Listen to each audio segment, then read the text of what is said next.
Assalamualaikum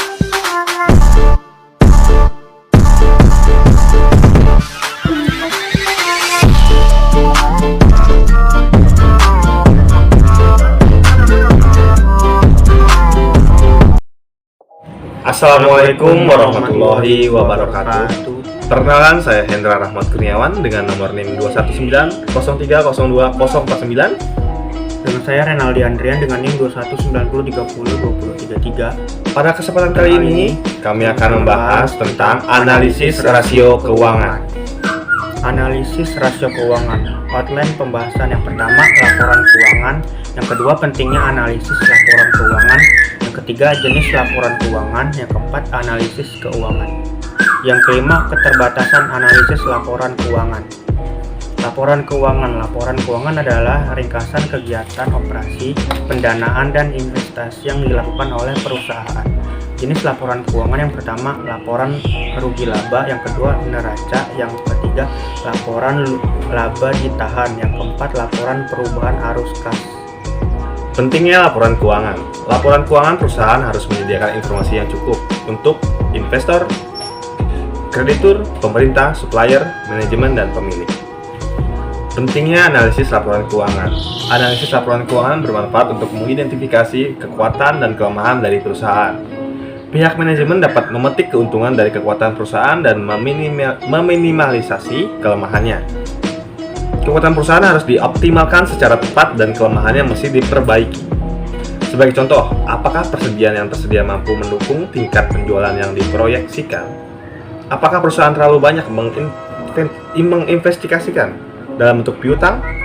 Apakah piutang yang besar menggambarkan ketidakefektifan dalam pengumpulan piutang? Untuk menjamin perusahaan yang efisien dalam menjalankan operasinya.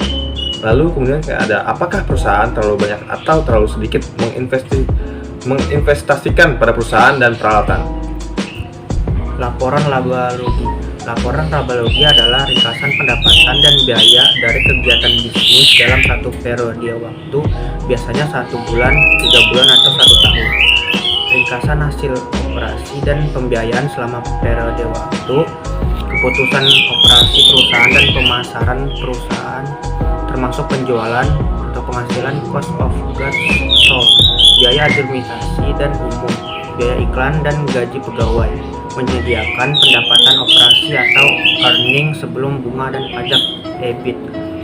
Saat biaya bunga dan pajak dikurangkan dari EBIT, hasilnya adalah net account yang tersedia untuk shareholders. Net account tidak harus sama actual cash flow dari operasi dan pendanaan. Neraca. Neraca adalah bagian dari laporan keuangan suatu perusahaan yang dihasilkan pada suatu periode akuntansi yang menunjukkan posisi keuangan perusahaan pada akhir periode tersebut. Aktiva sama dengan kewajiban ditambah modal. Unsur-unsur neraca. Yang pertama ada aktiva, di mana dalam aktiva ada beberapa bagian seperti ada aktiva lancar, investasi jangka panjang, aktiva tetap, aktiva tak berwujud, dan aktiva lain-lainnya. Lalu ada kewajiban. Kewajiban lancar seperti hutang dagang, gaji, pajak, dan lain-lainnya. Kemudian ada kewajiban jangka panjang. Contohnya seperti obligasi pensiun. Lalu kemudian yang ketiga ada modal. Modal biasanya menunjuk kepada kekayaan finansial, terutama pada penggunaan awal atau menjaga kelanjutan bisnis. Laporan arus kas. Laporan yang dibuat untuk menunjukkan operasi perusahaan yang mempengaruhi posisi khasnya dan membantu untuk menjawab pertanyaan seperti di bawah ini. Yang pertama ada apakah perusahaan telah menambah kas untuk membeli tambahan aset tetap untuk tumbuh dan berkembang? Apakah pertumbuhan perusahaan cepat yang membutuhkan sumber dana eksternal untuk mempertahankan operasi dan investasi pada aset tetap baru? Apakah perusahaan mempunyai kelebihan aliran kas yang dapat dipergunakan untuk membayar kembali utangnya dan untuk menginvestasikan produk barunya? Cash flow. Cash flow atau aliran kas merupakan sejumlah uang kas yang dikeluarkan dan yang masuk sebagai akibat aktivitas perusahaan. Dengan kata lain adalah aliran kas yang terdiri dari aliran masuk dalam perusahaan dan aliran kas keluar perusahaan serta berupa saldonya setiap periode. Analisis rasio keuangan. Pertama, laporan keuangan menggambarkan posisi perusahaan Ada satu titik waktu dan hasil operasi selama satu periode lalu. Bagi pihak manajemen, analisis laporan keuangan berguna untuk mengantisipasi keadaan masa mendatang dan sebagai langkah awal untuk melakukan tindakan untuk menunjukkan posisi perusahaan apakah mengalami peningkatan atau penurunan selama periode waktu. Untuk menganalisis kekuatan dan kelemahan perusahaan dibandingkan perusahaan-perusahaan lain dalam industri, perusahaan-perusahaan yang terbaik dalam satu industri, lalu kinerja perusahaan tahun sebelumnya. Analisis rasio akan membantu menunjukkan apakah posisi perubahan membaik ataupun memburuk. Analisis rasio dapat membantu untuk perencanaan ke depan. Tujuan analisa keuangan yang pertama yaitu profitabilitas adalah kemampuan perseroan untuk menghasilkan suatu keuntungan dan menyokong pertumbuhan baik untuk jangka pendek maupun jangka panjang. Profitabilitas perseroan biasanya dilihat dari laporan laba rugi perseroan atau yang disebut income statement yang menunjukkan laporan hasil kinerja perseroan. Yang kedua ada stabilitas. Kemampuan perseroan dalam mempertahankan usahanya dalam jangka panjang. Perseroan digunakan laporan laba rugi dan neraca keuangan atau yang sering disebut balance sheet perseroan serta berbagai indikator keuangan dan non keuangan lainnya. Type of ratios. Yang pertama ada liquidity ratio, ada current ratio, ada quick ratio atau asset test ratio. Kemudian ada asset management ratios, yaitu inventory turnover ratio atau yang disebut rasio perputaran persediaan. Kemudian ada receivable collection period, fixed asset turnover ratio, total asset turnover ratio. Kemudian ada debt management ratio, total debt to total asset ratio, times internal earned ratio, profitability ratio, gross profit margin, net profit margin, return on asset, return on equity. Liquid ratio, aset liquid yang dapat dengan mudah dikonversikan ke dalam bentuk kas pada fair market value. Untuk menjawab pertanyaan apakah perusahaan dapat memenuhi kewajiban jangka pendek, dua rasio untuk mengukur likuiditas. CR sama dengan aktiva lancar dibagi hutang lancar dikali 100%. CR sama dengan aktivitas lancar dikurang persediaan dibagi hutang lancar dikali 100%. Asset management ratio. Aset manajemen ratio untuk mengukur bagaimana efektivitas perusahaan dalam pengelolaan aset. Apakah kita terlalu banyak menginvestasikan ke dalam aset atau terlalu sedikit menginvestasikan dalam aset berdasarkan pandangan current and projected sales levels. Apa yang terjadi kalau perusahaan terlalu banyak investasi dalam bentuk aset, terlalu kecil investasi dalam bentuk aset? Asset management ratio.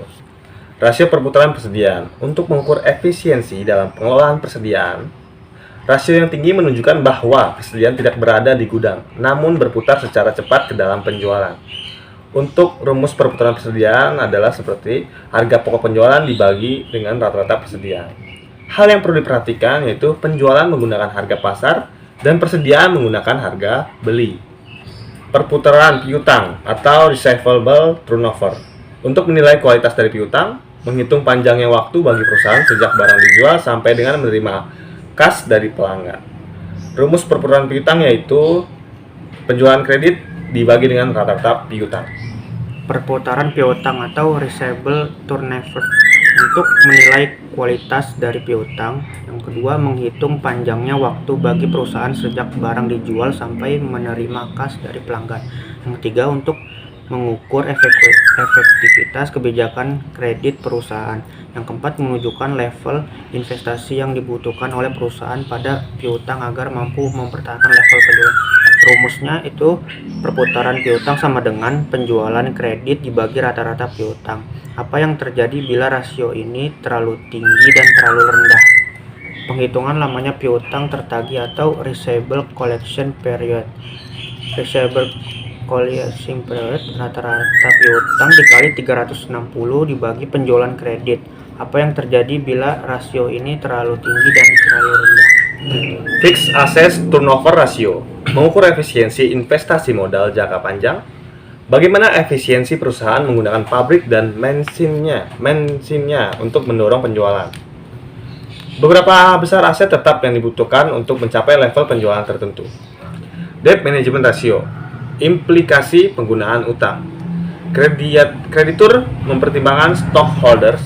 Bunga harus dibayar dari hasil pendapatan operasi. Utang meningkatkan return dan risk pada kemot. Profitability ratio, hasil dari sejumlah kebijakan dan keputusan, menunjukkan kombinasi efek dari likuiditas, pengelolaan aset, dan pengelolaan utang hasil operasi. Yang ketiga, net profit margin on sales, berkaitan dengan net income yang tersedia untuk realize net common stockholder terhadap penjualan. Contoh soal neraca suatu perusahaan yaitu kas 25 juta, piutang dagang 75 juta, barang dagang 200 juta, jumlah utang dagang, wesel, bunga, dan pajak sebesar 255 juta yang tertera dengan jelas. Hitunglah quick ratio perusahaan tersebut. Jawaban: aktiva lancar yaitu kas ditambah piutang dagang ditambah barang dagang sama dengan 25 juta ditambah 75 juta ditambah 200 juta sama dengan 300 juta.